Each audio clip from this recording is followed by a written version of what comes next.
Joe Biden, a lot of us have a problem with Joe Biden because Joe Biden was the architect of mass incarceration. He had his fingerprint, his voice impression, his hands on every piece of lock him up and throw away the key legislation passed in this country since like the 1980s. And he was proud of it.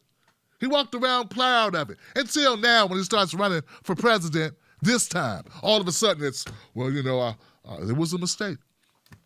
And people go, yeah, he said mistake. For 30 years he was like, hey, I'll do it again. So there's a lot of reasons not to like Joe Biden, not to be impressed with him, not to want him to be your president. Okay? Just if you're a person who thinks, hey, maybe locking up people, all these people is not a good idea. And that's something that you believe. But now Joe Biden, he is apparently, depending on who you talk to, he is the president-elect. Now there are people talking about Joe Biden has this plan for black folks. He would not have won the presidency without black votes. Oh, we love the black people. Come here, blackie, we love you. Okay, so here goes the clip. We start detailing what Biden's going to do for black people because they helped him win. The African-American community stood up again for me. You've always had my back, and I'll have yours. Tremaine, Biden said on Saturday the black community had his back and he'll have theirs. How does he go about keeping that promise? I think now it's about kind of recognizing the power and the swell of enthusiasm, engagement, and also expectation. A crucial part of Joe Biden's victory, carrying him through the primaries and I think now it's about kind of recognizing the power and the swell of enthusiasm, engagement, and also expectations. But I also have to imagine from folks I talk to, it's about actually listening to the people, right? Not just creating a plan and saying, here's what I'm going to do for you, but asking them, what can I do for you? And I spoke to Brittany Smalls, who is a state coordinator in Pennsylvania for the Black Voters Matter organization, and she broke it down quite plainly. Let's take a listen. I know this time will be different. You know why I know this time will be different? Because it's not just before when we just sit back and say, okay, y'all got our vote and we go back to normalcy. No, because we have groups like Black Voters Matter on the ground that's going to hold these folks accountable. That's the thing. Organizations like Black Voters Matter are now, charged with holding accountable this administration that they helped get into office by registering black voters and engaging with them. And so now it's about really leveraging that muscle and that heft, that political heft, and that political capital that they gained by turning folks out. Okay, I'm going to stop it there, guys. I don't want any problems with this clip, for one. But for two, that's kind of the point I want to talk about. So you say, now black folks have leverage. Now we have leverage. Now that we helped him get in, now we have leverage. I know, man. I know I got problems. I'm a person who likes to use logic, right? So correct me if I'm wrong. Wouldn't leverage be what we had before he won? I'm just saying, people promise stuff up front. You want to get promises up front, like what's the old saying? I don't know. I'm an old guy, so I don't know. Why? What they say? Why buy the cow when you can buy the milk for free or get the milk for free? Why? Like it's like an old antiquated chauvinistic claim. Like why? Don't sleep with the man. Don't give him what he want unless he puts a ring on it. And your thing is give them what they want and then hope to get the ring later. Like this is counter to like everything in life. It's like we all know the best. Like okay, let's take it away from that because that's I don't want problems. I'm just telling you what I think. Okay, I respect people. I respect women. Here's the thing.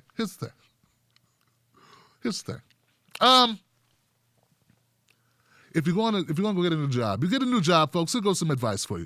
When you go to the biggest raise you give yourself is the what you negotiate going in.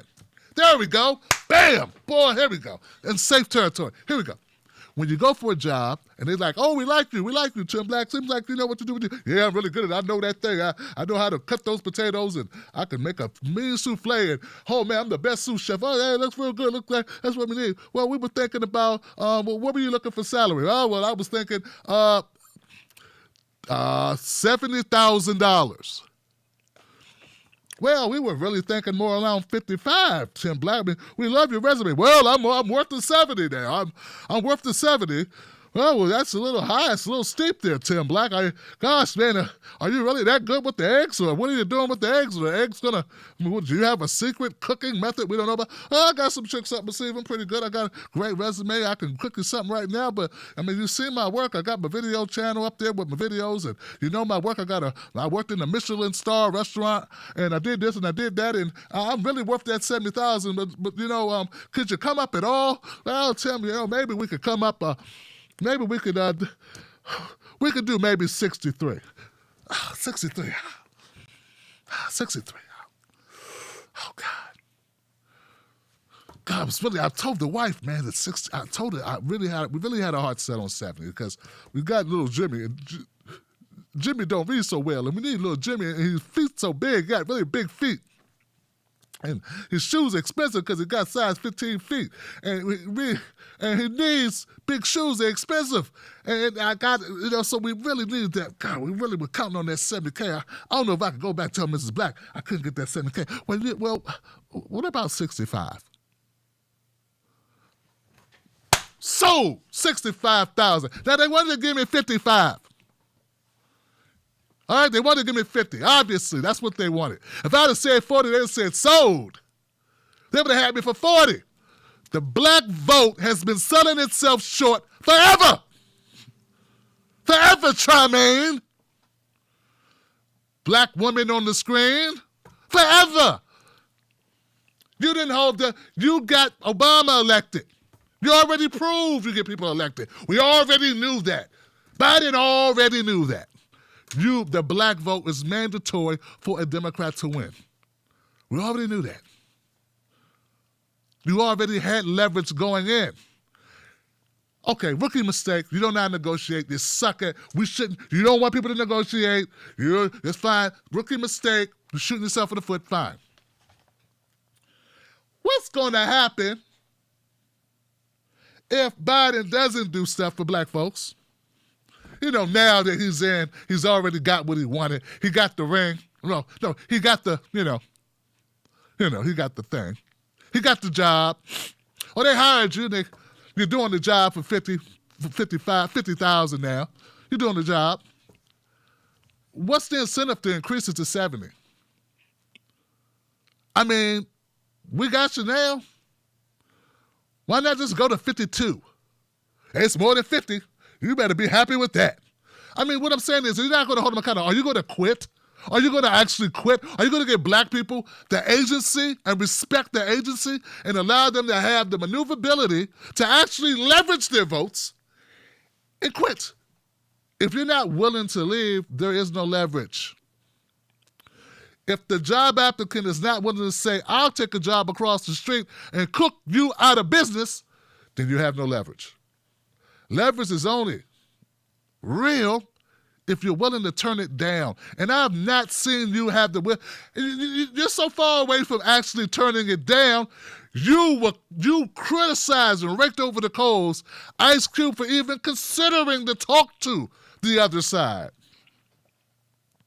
Even a discussion was blasphemy. How dare you talk to anyone else but us? Though we won't talk to you. How dare you be a human, be a voting bloc with your own agenda like everyone else? What I'm saying is, this segment is infuriating because it underlines the Negro whisperers and the gatekeepers and what they try to do. What they try to do is they try to limit our ability to actually negotiate. And there are black people getting paid very handsomely to thwart this idea that black people deserve something for their vote. If you are a black organization, God, Lord help you, try to get things done, I love you. Thank you so much for doing your hard work. But unless you're willing to flex that muscle and not just protest, but say, kiss my black ass, or hey, kiss my white ass, or kiss my Hispanic ass, my Asian ass, my Native American. Unless you're willing to do that, you got nothing. Unless you can tell him you have options, unless you can tell that employer you can take a job across the street and they know you're willing to do it, then you really have no leverage. All you got is a word with an L in front of it.